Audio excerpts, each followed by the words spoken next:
ಕುತ್ಕೊಂಡು ಇಲ್ಲ ಸರ್ ನೀವು ಬಂದ್ರನ್ನ ನಾ ಕಾರ್ಯಕ್ರಮ ಮಾಡವ ಜೊತೆಗೆ ಬಾಳು ಅಣ್ಣನು ಕೂಡ ಬರಲೇಬೇಕಂತ ಹಠಕ್ಕೆ ಬಿದ್ದ. ಯಾಕಂದ್ರ ಬಾಳು ಅಣ್ಣನು ಕೂಡ ಎಷ್ಟು ದೊಡ್ಡ ಮಟ್ಟಕ್ಕೆ ಇವತ್ತು ಬೆಳೆದ ಅನ್ನೋದಕ್ಕ ಇವತ್ತ ನೇರವಾಗಿ ನೀವೇ ನೋಡಾಕತ್ತೀರಿ. ಬಾಳು ಅಣ್ಣ ನಿಜವಾಗ್ಲೂ ಹೇಳ್ತೀನಿ, ನೀನು ಅದೃಷ್ಟವಂತ. ನಿಮ್ಮ ತಾಯಿ ತಂದೆಯ ಕನಸು ಜೊತೆಗೆ ಆಗಲೇ ಗೋಪಾಲ್ ಹೇಳ್ದಂಗ ನಿನ್ನ ಧರ್ಮ ಪತ್ನಿ ಅಕ್ಕನ ಪುಣ್ಯ ಮಾಲಾಶ್ರೀ ಅವರು ದೊಡ್ಡ ಮಟ್ಟದೊಳಗ ಸಪೋರ್ಟೆಡ್ ಆಗಿ ನಿಂತ್ಕೊಂಡಾರ. ಅವ್ರ ಕನಸು ಮತ್ತು ಅವ್ರ ಅಣ್ಣನ ಕನಸು ಇಡೀ ಕುಟುಂಬದ ಕನಸನ್ನ ನನಸು ಮಾಡಿದೆ. ಬಾಳ ಬೆಳಗುಂದರಿಗೆ ಒಂದ್ಸಲ ಜೋರಾಗಿ ಚಪ್ಪಾಳಿ ಬರ್ಲಿ. ಇವತ್ತ ಆಧ್ವಿಕ ಮೆಲೋಡೀಸ್ ಬೇರೆ ಅಲ್ಲ, ಇವತ್ತ ಕಲಾ ಸಿಂಚನ ಮೆಲೋಡೀಸ್ ಬೇರೆ ಅಲ್ಲ.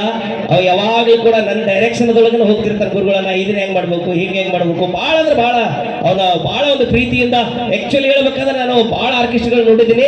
ನಾನು ಇದನ್ನ ಬೇರೆ ಅಂತ ನಾನು ಅನ್ಕೊಂಡಿಲ್ಲ, ಅವನು ಕೂಡ ಬೇರೆ ಅಂತ ಅನ್ಕೊಂಡಿಲ್ಲ. ಯಾಕಂದ್ರ ಚಿಕ್ಕ ವಯಸ್ಸಿನಿಂದ ಪ್ರೈಮರಿ ಸ್ಕೂಲ್ನಾಗ ಇದ್ದಾಗ ನಾವು ಶಾಲೆ ವಾರ್ಷಿಕೋತ್ಸವ ನಡೆದಾಗ ಈಸ್ ಎ ಡ್ಯಾನ್ಸ್ ಮಾಸ್ಟರ್. ಈಗ ಡ್ಯಾನ್ಸ್ ಮಾಸ್ಟರ್ ಡ್ಯಾನ್ಸ್